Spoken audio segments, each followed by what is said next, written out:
الحمد لله رب العالمين والصلاة والسلام على سيد الأنبياء والمرسلين نبينا محمد وعلى آله وأصحابه أجمعين أما بعد فأعوذ بالله السميع العليم من الشيطان الرجيم بسم الله الرحمن الرحيم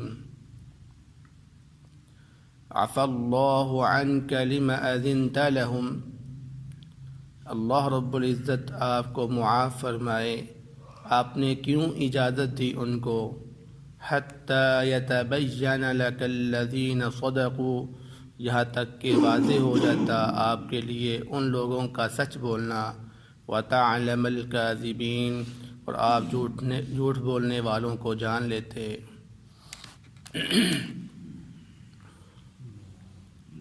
سورۃ التوبہ کی آیت نمبر 43 آپ کے سامنے تلاوت کی گئی ہے۔ اس آیت مبارکہ میں اللہ رب العزت بیان فرما رہے ہیں کہ جب نبی کریم صلی اللہ علیہ وسلم غزوہ تبوک کے لیے نکلنے لگے تو آپ کے پاس چند منافقین آگے اور اجازت طلب کرنے لگے کہ ہم جہاد پر نہیں جا سکتے، جھوٹے بہانے لگائے کہ ہمیں یہ پریشانی ہے، یہ مسئلہ ہے۔ نبی کریم صلی اللہ علیہ وسلم نے ان کو اجازت دے دی کہ وہ جہاد پہ نہ جائیں، مدینہ میں رہ لیں۔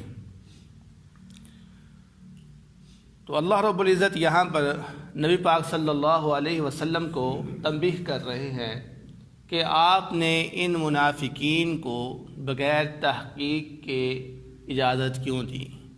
یعنی آپ کو چاہیے تھا کہ آپ اس کی تحقیق کرتے اور پھر آپ اس کو اجازت دیتے، کیونکہ یہی موقع تھا منافقین کی منافقت کا سامنے آنا۔ یعنی آپ صلی اللہ علیہ وسلم اگر ان کو اجازت نہ دیتے تو تب بھی انہوں نے جہاد پہ نہیں جانا تھا، لیکن یہ ظاہر ہو جاتا کہ یہ لوگ منافق ہیں۔ لیکن اب آپ نے ان کو اجازت دے دی ہے، اس لیے ان کا نفاق پھر سے چھپ گیا ہے، ان کا نفاق پھر سے چھپ گیا ہے۔ حالانکہ نبی پاک صلی اللہ علیہ وسلم کو اجازت دینے کی بالکل اللہ رب العزت نے پرمیشن دی ہوئی ہے کہ جس کو نبی چاہے اجازت دے سکتا ہے کہ وہ جہاد پہ نہ جائے، لیکن مقصد یہاں پر یہ ہے کہ بغیر تحقیق کے آپ نے اجازت دی۔ اس لیے یہاں پر آپ صلی اللہ علیہ وسلم کو بڑے محبت والے انداز میں جو ہے نا وہ تنبیہ کی جا رہی ہے کہ عفی اللہ عنک، اللہ رب العزت آپ کے گناہ معاف فرمائے، آپ نے اتنی جلدی کیوں کی فیصلہ کرنے میں؟ تو اللہ رب العزت فرما رہے ہیں لا یستأذنک الذین یؤمنون باللہ والیوم الآخر، آپ سے اجازت نہیں طلب کرتے وہ لوگ جو اللہ اور آخرت پر ایمان لے کر آتے ہیں، ان یجاہدوا باموالہم وانفسہم، یہ کہ وہ جہاد نہ کریں اپنے مالوں کے ساتھ، اپنے نفسوں کے ساتھ۔ واللہ علیم بالمتقین، اور اللہ رب العزت متقین کو جاننے والا ہے۔ یعنی مومنوں کا یہ شیوا نہیں ہے کہ جب آپ ان کو جہاد کے لیے کہیں اور وہ کہیں کہ ہم آپ سے اجازت طلب کرتے ہیں، ہم آپ سے معذرت خواہ ہیں کہ ہم آپ کے ساتھ جہاد پہ نہیں جا سکتے، یہ مومنوں کا شیوا نہیں ہے۔ یہاں پر اللہ رب العزت مومن کی پہچان بیان کر رہے ہیں، بلکہ ایک حدیث میں تو آتا ہے مومن کے معاش میں سے سب سے بہترین شخص وہ ہے جو ہر ٹائم جہاد کے لیے تیار رہتا ہے، ہر ٹائم اپنے گھوڑے کو تیار کر کے رکھتا ہے جہاد کے لیے، کہ جب اس کے پاس حکم آئے، جب اس کو خبر ملے کہ دشمن آ گیا ہے تو وہ اڑ کر فوراً اس کے پاس جا کر پہنچ جائے اور وہاں پہ جا کے شہادت کو تلاش کرے۔ مومن تو وہ ہوتا ہے، یہ مومن نہیں ہے، اس لیے یہ اجازت طلب کر رہے ہیں آپ سے۔ اور آگے فرمایا لا یستأذنک الذین یؤمنون باللہ، یعنی اس سے آگے والی آیت میں فرمایا انما یستأذنک الذین لا یؤمنون باللہ، اجازت طلب تو وہ کرتے ہیں جو اللہ اور اس کی آخرت پر ایمان نہیں لے کر آتے۔ وارتابت قلوبہم، اور ان کے دل جو ہے وہ شک شبے میں رہتے ہیں۔ فہم فی ریبہم یترددون، اور وہ اپنے اس شک و شبہات کے اندر متذبذب رہتے ہیں۔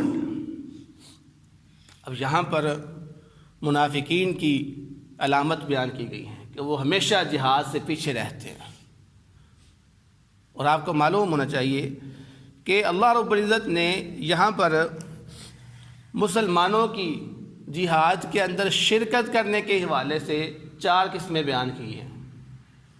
یعنی جب اللہ کے نبی صلی اللہ علیہ وسلم نے غزوہ تبوک کے لیے مسلمانوں کو کہا تو اس وقت مسلمانوں کی جو حالت ہو گئی تھی وہ 4 قسم کی تھی۔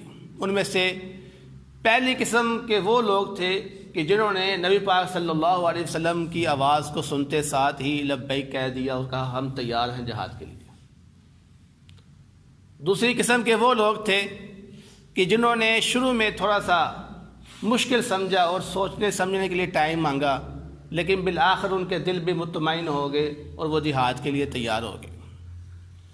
تیسری قسم کے وہ لوگ تھے جو کمزور تھے، بوڑھے تھے، غریب تھے، ان کے پاس اخراجات نہیں تھے کہ وہ جہاد پہ اپنا خرچہ اٹھا سکیں، یا ان کے پاس سواری نہیں تھی کہ وہ جہاد میں جا سکتے، تو ایسے لوگوں نے معذرت کر لی، جس کی معذرت کو اللہ رب العزت نے بھی قبول فرمایا۔ اور چوتھی قسم کے وہ لوگ تھے جو اپنی سستی اور کاہلی کی وجہ سے جہاد پر نہیں گئے۔ یہ چار قسمیں تھیں مسلمانوں کی۔ تو ان میں سے پہلی قسم جو تھی اس کا اللہ رب العزت نے اس پہلی آیت میں ذکر کیا ہے کہ مومن کا شیوا یہ ہے کہ جب اس کو جہاد کے لیے کہا جائے تو فوراً وہ تیار ہو جاتا ہے۔ اب ان 4 قسموں کے علاوہ باقی منافقین بچ جاتے تھے، تو منافقین جو ہے یا ان کے جاسوس وہ جہاد سے ہمیشہ پیچھے رہتے تھے۔ تو اگلی آیت میں اللہ رب العزت نے منافقین کا ذکر کیا، یعنی ایک قسم مسلمانوں کی ان کا ذکر کیا، اور آخر میں منافقین کی جو قسم تھی اس کا ذکر کیا۔ باقی جو مسلمانوں کی 3 حالتیں ہیں وہ اس کا انشاءاللہ اللہ رب العزت آگے جا کے ادھر ذکر فرما رہے ہیں، اور اس کی وضاحت انشاءاللہ آگے جا کے ہوگی۔ تو اللہ رب العزت یہاں پر اب منافقین کا قصہ ذکر کر رہے ہیں کہ وَلَوْ أَرَادُوا الْخُرُوجَ لَأَعَدُّوا لَهُ عُدَّةً، کہ یہ جو منافقین ہیں اگر ان کا ارادہ ہوتا نکلنے کا تو یہ تیاری کرتے اس کے لیے، لیکن منافقین نے کیونکہ پہلے ہی سوچ رکھا تھا کہ ہم نے جانا ہی نہیں ہے، تو اس لیے انہوں نے تیاری ہی نہیں کی۔ تو اللہ رب العزت فرما رہے ہیں کہ اصل میں ان کو جو اجازت مل گئی ہے یہ ان کا نفاق چھپ گیا ہے اس سے۔ اگر آپ ان کو اجازت نہ دیتے تو انہوں نے تب بھی نہیں جانا تھا۔ کیوں؟ اگر انہوں نے جانا ہوتا تو یہ ضرور جہاد کے لیے تیاری کرتے، لیکن یہ تو ہاتھ پہ ہاتھ رکھ کے بیٹھے ہوئے ہیں، انہوں نے تو جہاد کے لیے تیاری ہی نہیں کی۔ وَلَكِنْ كَرِهَ اللَّهُ هُمْ بِعَاثَهُمْ، تو اللہ رب العزت فرما رہے ہیں اصل میں معاملہ یہ ہے، حقیقت یہ ہے کہ اللہ رب العزت نے ہی ناپسند کیا تھا ان کو، ان کا اٹھنا، فَثَبَّطَهُمْ، اور ان کو بٹھا دیا، وَقِيلَ اقْعُدُوا مَعَ الْقَاعِدِينَ، اور ان کو کہا کہ تم بیٹھنے والوں کے ساتھ ہی بیٹھ جاؤ۔ یعنی منافقین کا جہاد میں جانا اللہ رب العزت نے ہی ناپسند کیا تھا۔ حقیقت میں کیوں ناپسند کیا تھا اس کی وضاحت اللہ رب العزت آگے بیان کر رہے ہیں کہ لو خرجوا فیکم ما زادوکم الا خبالا، کہ اگر وہ تمہارے ساتھ نکلتے تو وہ تمہاری تعداد میں اضافہ نہ کرتے، تمہاری طاقت میں اضافہ نہ کرتے، بلکہ وہ کیا کرتے؟ وہ خرابیاں پیدا کرتے بھی۔ وَلَأَوْزَعُوا خِلَالَكُمْ يَبْغُونَكُمُ الْفِتْنَةَ، اور وہ اپنے گھوڑوں کو دوڑاتے آپ کے ساتھ، کس لیے؟ فتنے کو تلاش کرنے کے لیے۔ وَفِيكُمْ سَمَّاعُونَ لَهُمْ، اور تم میں سے ایسے لوگ بھی ہیں جو ان کی باتوں کو کان لگا کے سنتے ہیں۔ یعنی اب یہ منافقین جب جہاد میں شامل ہوتے تو ظاہری بات ہے یہ مسلمانوں کے کیا کرتے؟ الٹے مشورے دیتے، جہاد سے پیچھے رہنے کا مشورہ دیتے، ان کو باتیں کر کر کے ان کا ایمان کمزور کرتے، ان کے جذبات کو ٹھیس پہنچاتے کہ یار ہم کہاں جا رہے ہیں، اتنی دور جانے کی کیا ضرورت ہے۔ یعنی اس طرح کی سستی اور بزدلی والی باتیں کر کے مسلمانوں کو بھی کمزور کرتے ہیں۔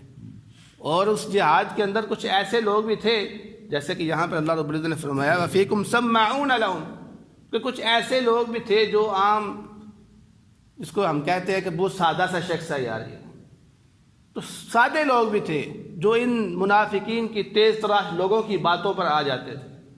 تو ایسے جو سادہ لوگ ہوتے ہیں وہ کسی تیز آدمی کی باتوں میں بہت جلدی آ جاتے ہیں، تو میں ایسے لوگ مسلمانوں کے تھے جو ان منافقین کی باتوں میں آ جاتے تھے، اور ان کی وجہ سے کیا ہوتا پھر فتنہ پیدا ہو جانا تھا کہ یار ہم بھی نہیں جاتے، چلو پیچھے رہ جاتے ہیں۔ تو ایک جب مجلس ہو، ایک گروہ کے اندر جب اس طرح کی آواز اٹھ جائے کہ یار کیا جانے کا فائدہ، ہم رک جاتے ہیں، ہم ٹھہر جاتے ہیں، تو وہ مزہ نہیں پھر آتا، وہ جذبہ ختم ہو جاتا ہے۔ جن کا جذبہ بلند ہوتا ہے ان کا جذبہ بھی ڈھیلا پڑ جاتا ہے ان لوگوں کی وجہ سے۔ تو اللہ رب العزت یہ بیان فرما رہے ہیں کہ اصل میں ان کا نہ جانا ہی بہتر تھا، کیونکہ اگر یہ چلے جاتے تو یہ وہاں پر فتنے پیدا کرتے اس طرح۔ اس لیے اللہ رب العزت نے فرمایا واللہ علیم بالظالمین، کہ اللہ رب العزت ظالموں کو جاننے والا ہے۔ اللہ رب العزت کو اس کا علم تھا، اس لیے اللہ رب العزت نے ان کو پیچھے ہی رکھا۔ تو دعا ہے اللہ رب العزت سے جو سنا ہے اس پر عمل کرنے کی توفیق عطا فرمائے۔